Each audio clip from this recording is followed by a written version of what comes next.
and welcome back to our series on sensors and sensor systems. Today, let's take a look at pressure-sensitive polymers.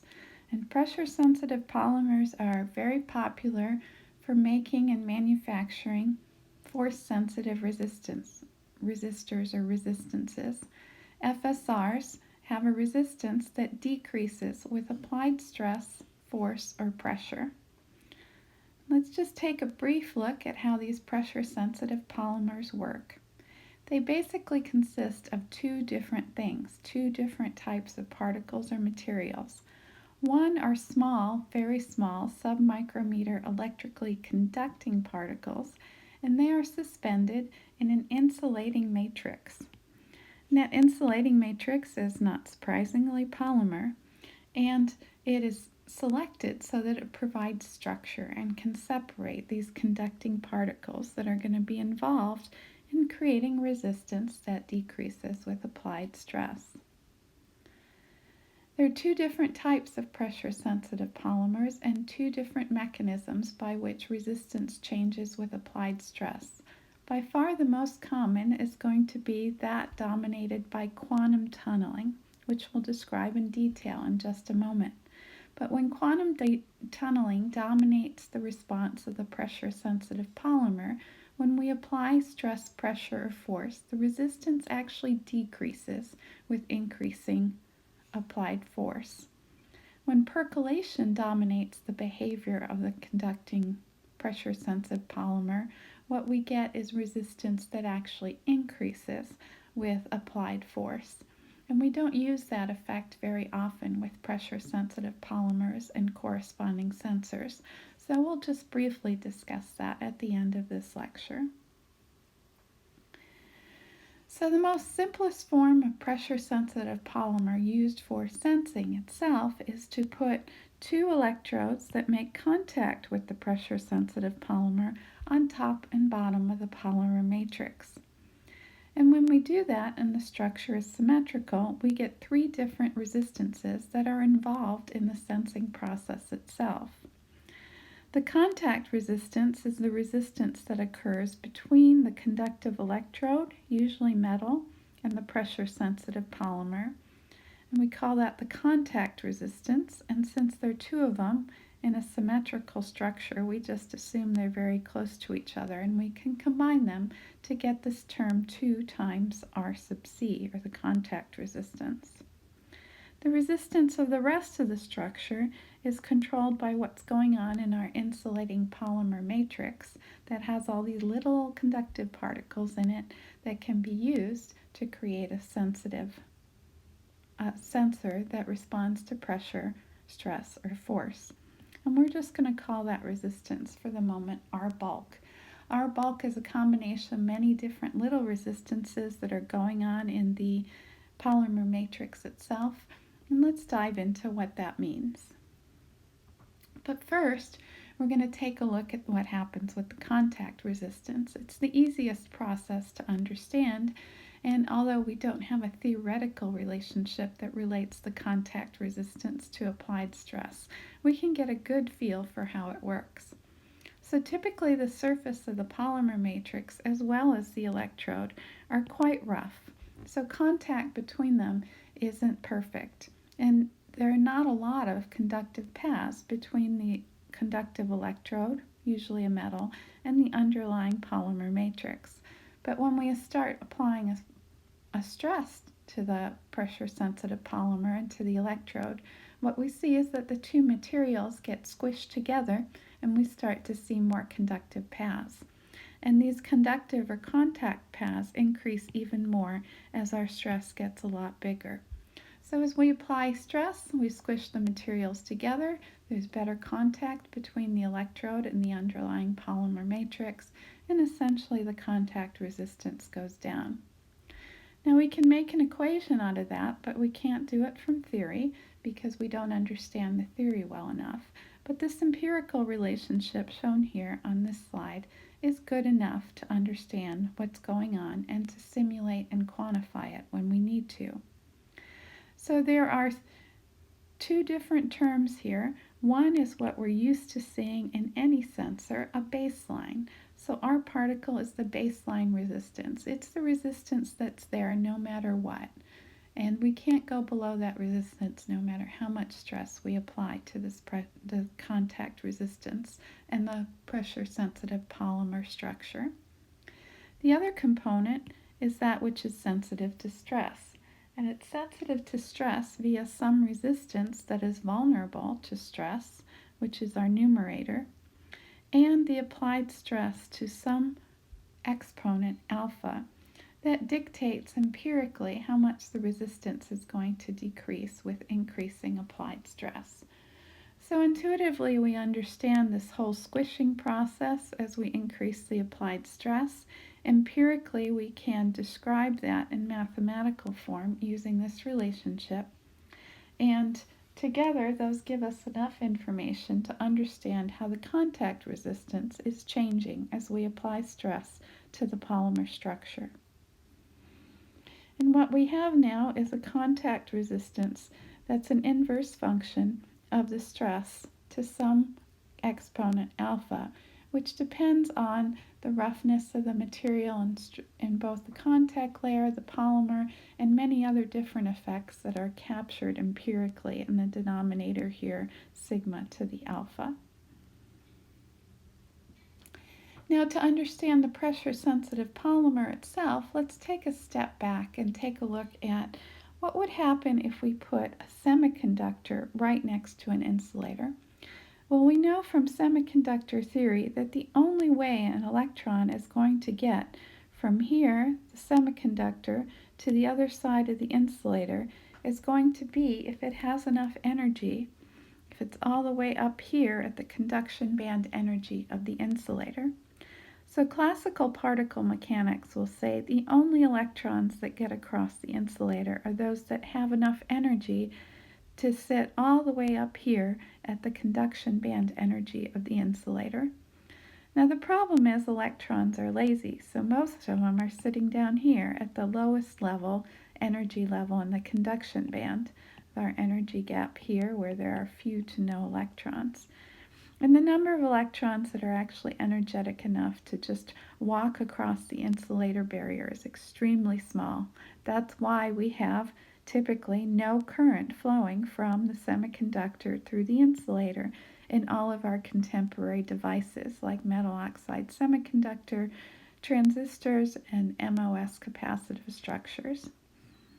But the bottom line is that classical particle mechanics says, yeah, some electrons will make it across, but they're only the highly energetic ones way up here. Fortunately, it's quantum mechanics to the rescue.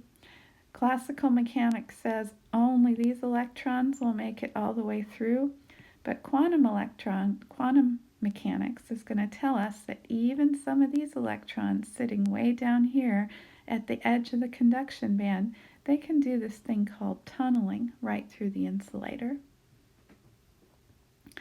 And the reason that happens is because electrons don't quite know where they are at any given point in time. They can only be described by a probability that they are somewhere, and somewhere in quantum mechanics is typically defined by how much energy they have. So put simply, the probability that an electron, even one down at the conduction band edge here, has enough energy to go through the insulator is non-zero. There is some probability that it's going to have enough energy given enough time to get right through the barrier. So this fact that in quantum mechanics electrons are not at fixed energies, but there's a probability of a given energy for an electron at any given point in time, gives us also a probability that electrons will just sail through the insulator, and thereby give us a mechanism for providing current through an insulator. Now that probability that an electron is actually going to tunnel, is actually going to go through this insulator, is not surprisingly controlled by both the width of the insulator, characterized by S, as well as the height of the energy barrier. So it's not just the width here of the insulator itself. The narrower the width, the more tunneling we can expect, but also the energy barrier that the electron faces in getting over the insulator energy itself. So this effect that we have of tunneling being a function of both width of the insulator as well as the energy barrier height gives us a mechanism right here in this term where stress can decrease, squish basically the conductive particles together and decrease the width of the insulator in between them. And then the energy barrier is usually fixed by the material used for the polymer matrix and the material used for the conductive particles that are suspended in that matrix. The only thing that changes when we use a metal now instead of a semiconductor, recall that the energy height in a semiconductor was just the conduction band energy of the insulator minus the conduction band energy of the semiconductor. Now, when we just use a metal rather than a semiconductor, that energy barrier decreases to the difference between the conduction band energy of the insulator minus the Fermi energy rather than the conduction band energy.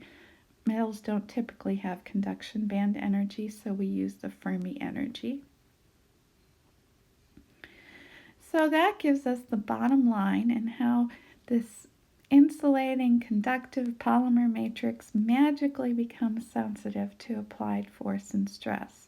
It's tempting to think in classical mechanics that, oh sure, as you compress the material, the conductive particles get closer together, so of course the resistance drops. But there's no actual contact between those conductive particles. And because there's no contact, we have to rely on this quantum mechanical effect called tunneling to create a path where electrons can move between the conductive particles and move through the insulator. So the probability equation tells us basically the number of electrons that get through is very small at high values of the energy barrier or wide widths of the insulator itself. As we apply stress, those widths decrease and therefore provide a greater probability with this exponential dependence that electrons are going to tunnel through. And that's where the sensitivity of our force-sensitive resistors comes from because of this exponential relationship.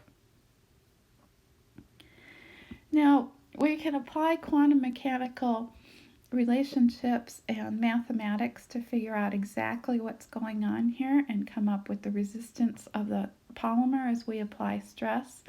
But that derivation is quite complicated. And to get a basic relationship on paper that we can use to make some first order calculations of what's going on in our force sensitive resistor, we can use this basic first order relationship.